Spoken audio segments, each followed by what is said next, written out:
Namaskaram. I welcome you all to my channel Brainy Educations, and in today's video we are going to study about how to tell wild animals. ये आपकी class 10th English book की एक pome है जो Caroline Wales ने लिखी है and एक इंटरेस्टिंग सी पोम है. ओके इसको एक ह्यूमरस वे में प्रेजेंट करने की कोशिश किया गया है एंड ह्यूमरस वे में भी इस तरीके से उसमें ये बात करी गई है कि आप अगर किसी एनिमल को जब कहीं स्पॉट कर लें तो आप कैसे पहचानेंगे कि वो कौन सा एनिमल है. ओके और यही चीज़ इसमें दिखाई हुई है एक फनी और विटी तरीके से. सो लेट्स सी कि इंट्रोडक्शन में क्या समझाना चाह रहा है poet and then we will jump right into the summary and analysis इस पोएम की, जो कि बहुत सिंपल और शॉर्ट सी है. It says the poet describes the physical features and behavior of the wild animals. उनके physical features दिखा रहा है. ओके physical features मतलब लंबा, छोटा, काला, गोरा, और या फिर उसमें कोई स्पॉट्स हैं या नहीं है, उसमें स्ट्राइप्स हैं या नहीं है, वो उसको फिजिकल फीचर्स बोलते हैं. और क्या उनका बिहेवियर कि मतलब वो खुश रहने वाला है, हंसने वाला है, गुस्सा करने वाला है, रोने वाला है, किस तरीके से है, वो चीज़ दिखा रखी हुई है, उसको बिहेवियर बोलते हैं. इन जैसी चीज़ों को. Alright, so the poet describes physical features और behavior of the wild animals जो wild हैं, reveals certain key identifications of wild animals in humorous way. तो उनकी कुछ key identifications दिखा रहा है. Key identifications क्या होती हैं कि ऐसी कोई चीज़ें जो उनको बाकी और जानवरों से अलग करती हैं.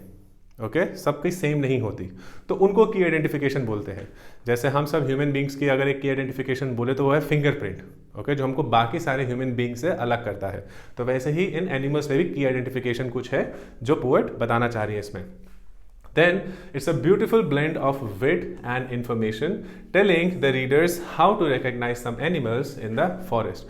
तो wit और information का एक बहुत ही beautiful blend है. blend मतलब mixture. ओके दो चीज़ों को आपस में डाल दीजिए तो उसको blend बोलते हैं. wit और information मतलब बहुत ही एक हंसी के तरीके से और informative तरीके से पोएम जो है वो बताई गई है. Telling the readers how to recognise some animals. ठीक है इन दोनों तरीके से रीडर्स को ये बताया जा रहा है कि कुछ एनिमल्स को आप किस तरीके से रिकग्नाइज कर सकते हैं, पहचान सकते हैं.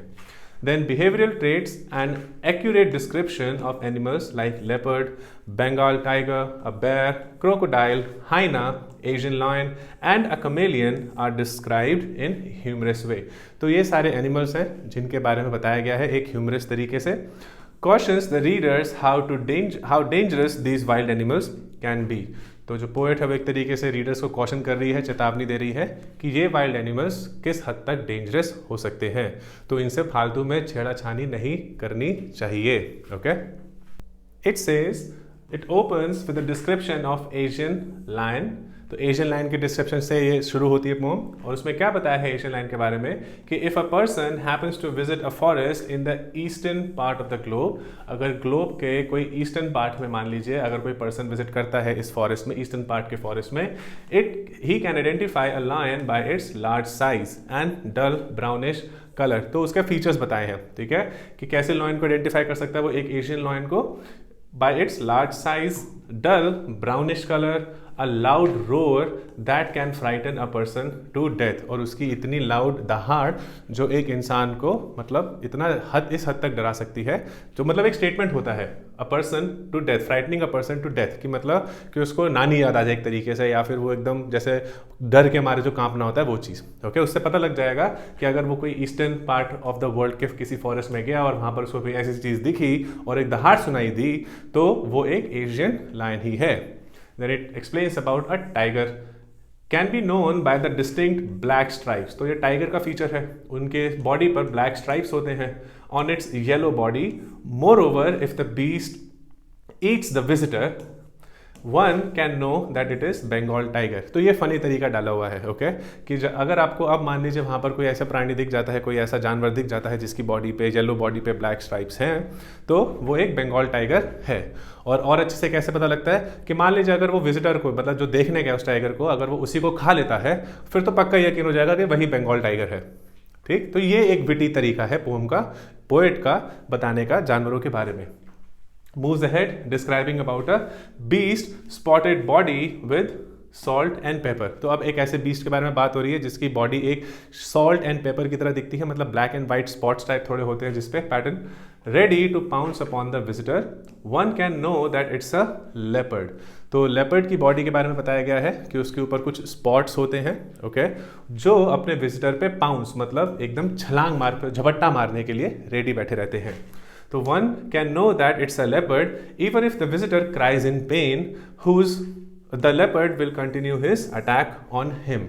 तो अगर जब वो झपट्टा मार लेगा अपने विजिटर पे, तो जो विजिटर है वो चाहे जितना मर्जी दर्द में रोता रहे, ओके, उसको कोई फर्क नहीं पड़ेगा लेपर्ड को, वो फिर भी उसको अपना शिकार बना के ही छोड़ेगा. तो जब कभी एक विजिटर के साथ ऐसी चीज हो तो समझ जाए कि वो एक लेपर्ड है. ठीक. Next he tells about a bear.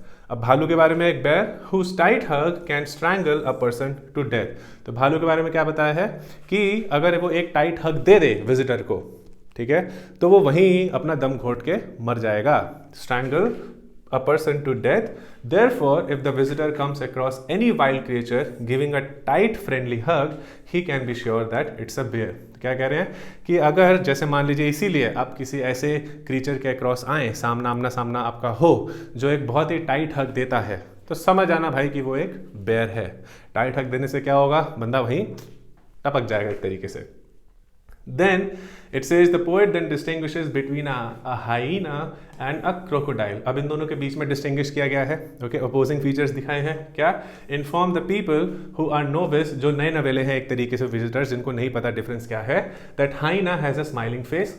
Okay, hyena जिनको आप हिंदी में शायद लक्कड़ बग्गे के नाम से जानते हो, ओके, उनका स्माइलिंग फेस टाइप होता है, बट वो ऐसे क्रीचर होते नहीं है कि मतलब आप उनको कंसिडर कर ले स्माइलिंग फेस है तो फ्रेंडली होंगे. ओके, आप एक बार डाल के देखिएगा गूगल पे. Then hyena has a smiling face, whereas जो crocodile है sheds false but profuse tears. एक का स्माइलिंग फेस है, लेकिन जो क्रोकोडाइल होता है वो एक जैसे मगरमच्छी आंसू आपने सुना होगा, ओके, कि मगरमच्छ के आंसू मत बहा. तो क्रोकोडाइल जो है उसका जो फेस है या फिर उसके चेहरे से आंसू टपकते हैं और इतने लश तरीके से टपकते हैं कि मतलब आप शक ही ना कर पाओ कि वो असली में रो रहा है नकली में. Okay. Then it starts describing a chameleon. अब chameleon के बारे में बताया है, a small creature resembling lizard. एक ऐसा creature जो lizard की तरह दिखता है, छिपकली की तरह दिखता है. Has neither ears nor wings. ना ही ears होते हैं ना ही wings होते हैं. And can camouflage and mingle with the surroundings. तो वो camouflage कर लेता है.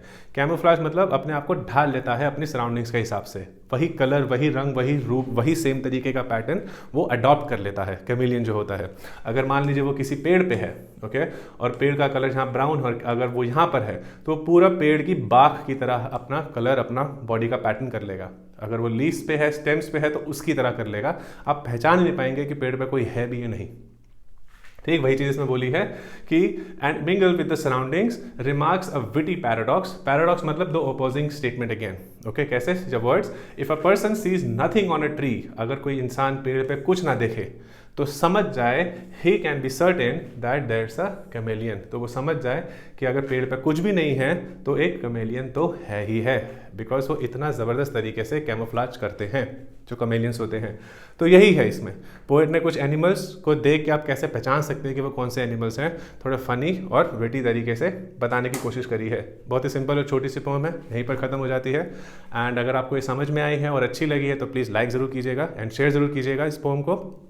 एंड मेरे चैनल को फॉलो ज़रूर कीजिएगा. और अगर आपको कोई डाउट है तो please mention them in the comments. I will try and answer them very soon. और I will be back with the next video soon. Thank you.